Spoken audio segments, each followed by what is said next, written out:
સોજિત્રાના તાલુકાના પીપળાવની bank of બરોડામાં નકલી સોનું ગીરો મૂકીને 31.55 લાખનું કૌભાંડનો મુખ્ય સૂત્રધાર કાસોરના મિનેશ મનુભાઈ પરમારની પોલીસે કરી ધરપકડ.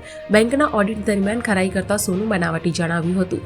મિનેશ પરમારે ભગુભાઈ ગોહેલ, દીપેશ પરમાર, વિપુલ પરમાર, દિનેશ પરમાર, અજય પરમાર, કનુભાઈ પરમાર અને અરવિંદ પરમારના નામે લોન લઈ તમામ રકમ ઉપાડી લીધી હતી. છેતરપિંડી બહાર આવતા જ મિનેશ પરમારે પોતાના વિરુદ્ધ ફરિયાદ નોંધાવવાના ડરથી આપઘાતનો પ્રયાસ કરતો વિડીયો સોશિયલ મીડિયા પર વાયરલ કર્યો.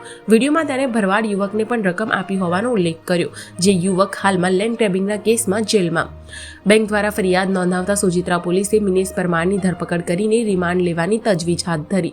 રિમાન્ડ દરમિયાન સોનાની ખરાઈ કરનાર પૂર્વ બેંક મેનેજર અને લોન મંજૂર કરનાર અધિકારી સહિતની સંડોવણી બહાર આવવાની શક્યતા. ઓગસ્ટ મહિનામાં બોરસદની તામિલનાડુ બેંકમાંથી પણ બનાવટી સોના પર 8 લાખની લોનનું કૌભાંડ સામે આવ્યું હતું, જેમાં પોલીસે કેટલાક આરોપીઓની કરી હતી ધરપકડ. પોલીસે સમગ્ર રેકેટની ઊંડાણપૂર્વક તપાસ હાથ ધરી.